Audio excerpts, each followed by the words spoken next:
అయితే దీనిలో ఇంకోటి ఉంది, మరి దేవుడు నమ్మకాలని అవన్నీ కరెక్టే. దేవుడు ఏ ఆకారంగా ఉంది? ఉదాహరణకి హనుమంతుడు ఇష్టం, హనుమాన్ చాలీసాని జ్ఞాపకం చేసుకో.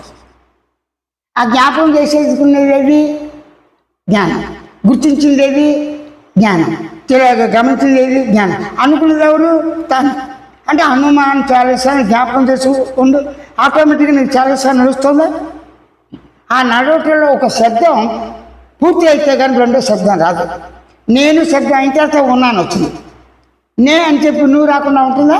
కుదరదు. కానీ ఒక శబ్దం ఒక పదం అయిన తర్వాత అనుభవం ఉంది, రెండో పదం వస్తుంది. ఒక ఆలోచన వచ్చేదాక రెండో ఆలోచన వస్తుంది, ఒక ఆలోచన ఉన్నాక ఆ ఆలోచన మారిపోయి రెండో ఆలోచన అవుతుందా?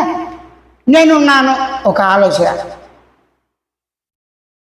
భావిస్తున్నాను ఒక ఆలోచన. అప్పుడేమవుతుంది? రోగాలకు సంబంధించినవి అన్నీ కూడా కామకోతాలతో ఉన్న అన్నీ కూడా ఎక్కువైన కొద్దీ, మన్నం చేసిన కొద్దీ అది ఇంకా పెరిగిపోతుంది అనారోగ్యాన్ని. బీపీ చూడండి, ఇది నా గుండె నొప్పి వచ్చేసింది, ఇప్పుడు పోతాను గ్యాస్ అట్లా అని చెప్పి అనుకున్న కొద్దీ ఏమవుతుంది? పెరుగుతుంది. బాధ అనుకున్న కొద్దీ పెరుగుతుంది, సుఖం అనుకున్న కొద్దీ పెరగదు. ఆ సుఖం వచ్చిపోయేది కదా అది. అలా కానీ నీ స్వరూప సుఖంలో ఇదంతా కూడా తన్మయత్వం చెంది ఈ శరీరం ఉందో లేదో అనే పరిస్థితిలో ఉండి హాయిగా ఉంటాం. నిత్య జీవితం వ్యవహార జ్ఞానం అన్నీ చేసుకుంటూ నిష్టమైన నామాన్ని శివనామం, కేశవనామం, అమ్మవారు, విఘ్నేశ్వరుడు ఏదో ఒకటి నీకు వచ్చిన పాఠనం, పద్యానం, లేకపోతే ఓ నమశివాయ. నేను నమశివాయ అని నమ్మాను. అంటే నమశివాయ, నమశివాయ, నమాను శివాయ వచ్చేస్తుంది. ఇలా ఉన్నావు ఓం నమ అంటే అసలు బయట అనుకోవద్దు.